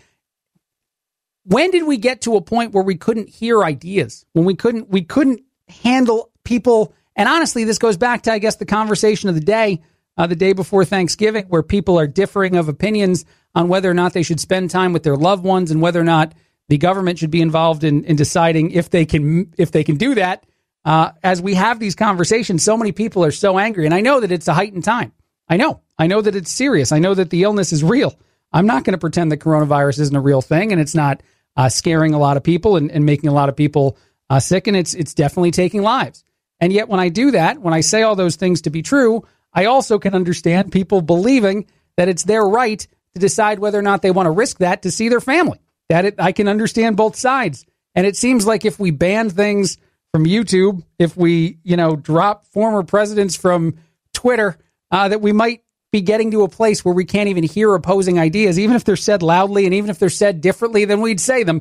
I thought that was one of the great things about this country, that we all were allowed to do that as much as we can. You know what? Let's shift gears. Let's shift to something else. This is not necessarily uplifting, but it was odd. I don't know if you saw this. Todd McShay is a ESPN broadcaster. He's a sports broadcaster. He was on the sideline for a recent college football game, and he did not seem okay. He seemed very, very not okay. I guess he's going to be on the sidelines again, though, because whatever illness this was, and he was taken out of the broadcast during halftime after he did this on the air, which I'll play for you in just a second if you didn't see it. But I guess he's recovered from whatever the problem was. But this is worrisome. I don't know if we've seen too much of this now where, a broadcaster does something in a way and you realize, okay, this person's sick. But yeah, this was kind of weird. Yeah, I mean, if you look at offensively, what they've always done, Paul Chris understands like the pre-snap motions and everything that you want to do. But when you have a quarterback like Mertz, it's different. The ability to throw the ball down the field and be decisive. That's what I love about his game. The ability to get the ball out quickly, accurately, and I would argue that he's the most talented. Yeah, I mean, if you look at... I don't know. I can't... Yeah, that's definitely a person that's struggling as much as even more so than me sometimes when I struggle to speak on things like radio shows. He's struggling in a very serious, very scary way, but I guess he's fine. So good news there. Todd McShay will be back on the sidelines this weekend for another college football game. And it's just... Maybe it's heightened because of the year we're all having that I need to stop mentioning and just move on from it myself. After the break, which is coming up in just a second, I will talk about the California decision to not ban offensive license plates, which I think is amusing but also interesting. Vanity Plate can say whatever it wants. So, hey, at least a win for your freedom of speech there as far as the amount of things you can put on a plate go. And then also a very terrible, very almost ironic thing happened. A latex glove manufacturer is dealing with cases of COVID-19 and had to shut down. A place that makes gloves, one of the biggest in the world, is dealing with an outbreak. I'll get to those stories and a lot more after this. Greg Collins filling in on The Chad Benson Show.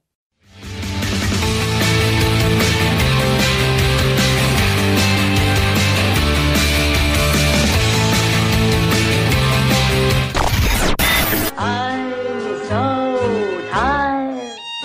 I'm exhausted. If you're part of the politically exhausted majority, don't fear. Your time to be validated and rejuvenated is here. Wake up. It's the Chad Benson Show. This is the Chad Benson Show. My name is Greg Collins filling in. Chad is back after the holiday. He'll be back on Monday. In the honor of Thanksgiving, though, where people try to come together, people try to see the good in the world, say thanks to certain things. I wanted to play this audio. This is from Morning Joe. Joe Scarborough is saying something positive about the President of the United States when it comes to the coronavirus vaccine that seems to be on target. As he had said time and again, the president, President Trump, that he would get this done quicker than anyone ever thought possible. And it seems like it's going that way. I actually have audio of Lester Holt asking Biden how he feels about the likelihood, not the possibility, the likelihood that he will start his presidency with a vaccine that's available to more and more people each day. Talk about a very nice way to have a handle on that situation, or at least hopefully to get us going the right direction on something that's been very, very difficult for the entire year. But here, Joe, take it away. Tell me all the things that some of us already knew, that on this story, at least, the president did a good job. There's much to be hopeful for, especially these numbers. We were just hearing a couple months ago that there might just be a 50% effective rate, but 95%, that really will be a game changer for those with underlying conditions. And then for the rest of the population, we can reopen this country again. And I will say, and I said before, if, it's a lawyer in me, If, in fact, this plays out the way the pharmaceutical companies are saying it's going to play out, then I will say again, Mika, then Donald Trump's legacy on Operation Warp Speed will be a very positive one.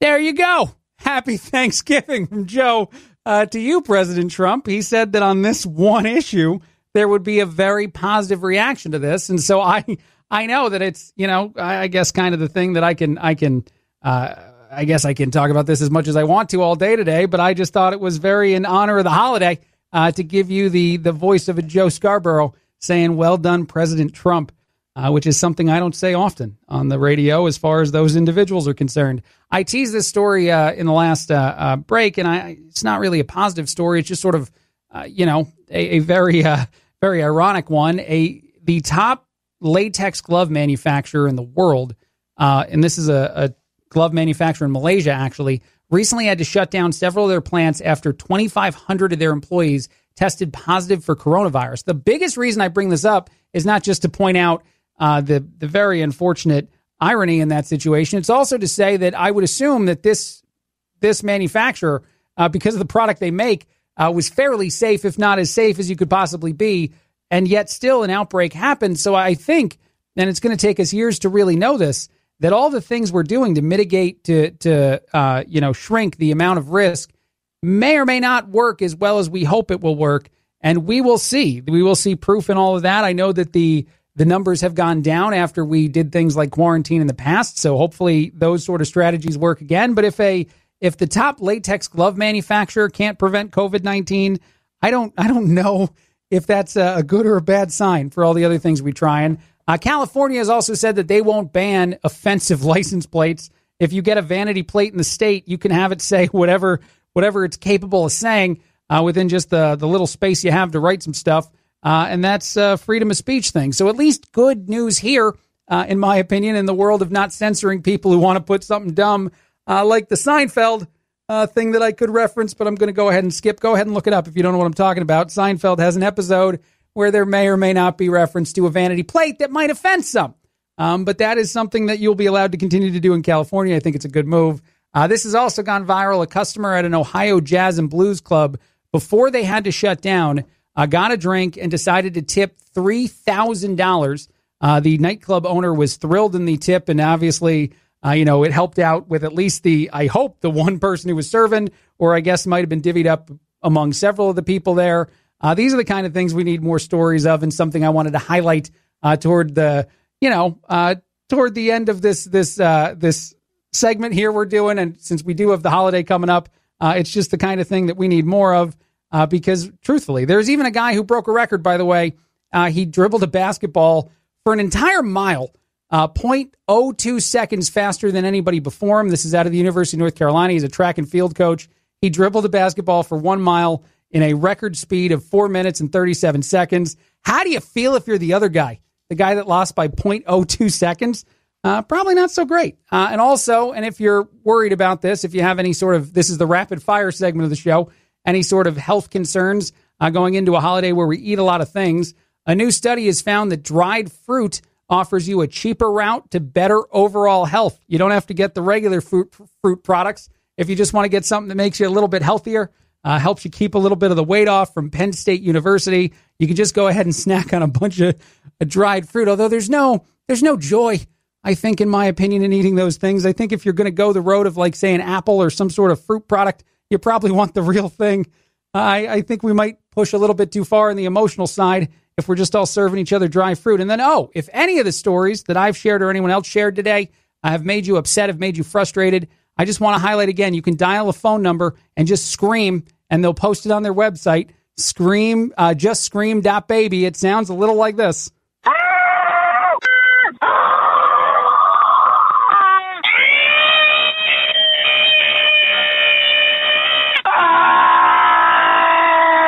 Real people that just needed to scream. If you're a Chad Benson fan that doesn't like Greg Collins, maybe dial that phone number. I'll be back Friday. Chad's back Monday. Have a nice Thanksgiving.